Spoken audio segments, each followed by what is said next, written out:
عبداللہ بن عمر بن عاص رضی اللہ عنہ کا اتنا مطلب یہ حسن ظن کے بارے میں اتنا زبردست واقعہ ہے کہ نبی کریم صلی اللہ علیہ وسلم وہاں تشریف فرما تھے تو ایک شخص آتے ہیں تو نبی کریم صلی اللہ علیہ وسلم کا یہ شخص جنتی ہے. عبداللہ بن عمر رضی اللہ عنہ وہاں بیٹھے ہوئے تھے. وہ ایسے صحابی تھے کہ روزانہ ایک قرآن پڑھتے تھے, ٹھیک ہے, اور روزانہ روزہ رکھتے تھے. اور نبی کریم صلی اللہ علیہ وسلم کو ان کے والد عمر بن عاص جو فاتح مصر ہیں انہوں نے شکایت لگائی کہ یا رسول اللہ اس کو دیکھیں, اس کی نکاح بھی ہو گیا ہے, یہ جو ہے نا بیوی کے پاس زیادہ جاتا بھی نہیں ہے.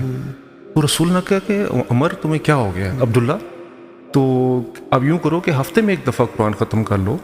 انہوں نے کہا یا رسول اللہ میں کر سکتا ہوں. انہوں نے کہا 3 میں کر لو. کہ نہیں یا رسول اللہ میں ایک دن میں کروں گا. تمہاری مرضی ہے. روزہ چلو یوں کرو ایک دن چھوڑ کے ایک دن, جو میں نے آپ کو یہاں میں 20 بتائے. نہیں یا رسول اللہ میں کر سکتا ہوں, روزانہ رکھوں گا. کہتے ہیں انہوں نے کہا یہ کیا انہوں نے, اور پھر جب وہ بوڑھے ہوئے تو پھر رکھے نہیں یہ. تو کہتے کاش میں رسول اللہ صلی اللہ علیہ وسلم کی بات مان لیتا. اگر اب میں شرمندہ ہوں کیونکہ میں نے رسول اللہ صلی اللہ علیہ وسلم کو بات کر دی ہوئی اور مجھے رکھنے ہیں, تو اب جو قضا ہوتے ہیں مجھے کرنی پڑتی ہیں, میں بوڑھا ہو گیا مجھ سے ہوتا نہیں. یہ صحابی ہیں, یہ وہاں تشریف فرما تھے. رسول نے کہا یہ شخص جو ہے جنتی ہے. تو ان کو بڑا تجسس ہوا. انہوں نے کہا کہ یہ شخص جنتی کیسے ہے. تو کہتے ہیں میں ان کے گھر چلا گیا کہ چاچا میں آپ کے گھر میں جو ہے رہ لوں.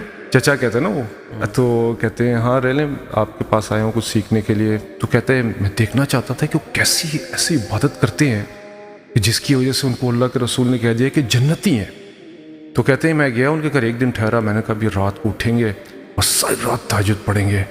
کہتے ہیں میں رات کو انتظار کرتا رہا, اٹھا ہی نہیں. اس کے بعد صبح ہوگی, میں نے کہا شاید بیمار ہوں گے. صبح فجر پڑی, انہوں نے واپس آ کے اپنے کام پہ چلے گئے. اگلا دن ہوا, میں نے کہا آج یہ رات ساری لگائیں گے, اور رات کو پھر نہیں.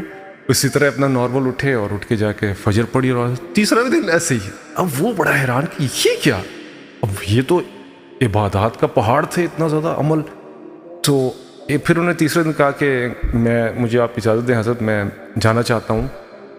تو میں اس لیے آیا تھا, وجہ یہ تھی کہ رسول اللہ صلی اللہ علیہ وسلم نے آپ کو جنت کی بشارت دی تھی. میں دیکھنا چاہتا تھا کہ آپ آخر کیا ایسی عبادات کرتے.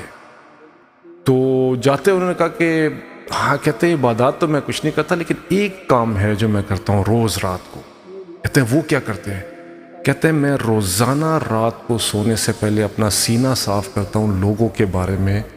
کوئی بدگمانی میرے دل میں نہیں ہوتی ہے. میں کسی شخص کے بارے میں بھی کوئی غلط دل میں خیال نہیں رکھتا ہوں, مطلب کہ حسن ظن میں رکھتا ہوں, بد ظنی جو ہے وہ میرے اندر نہیں ہے.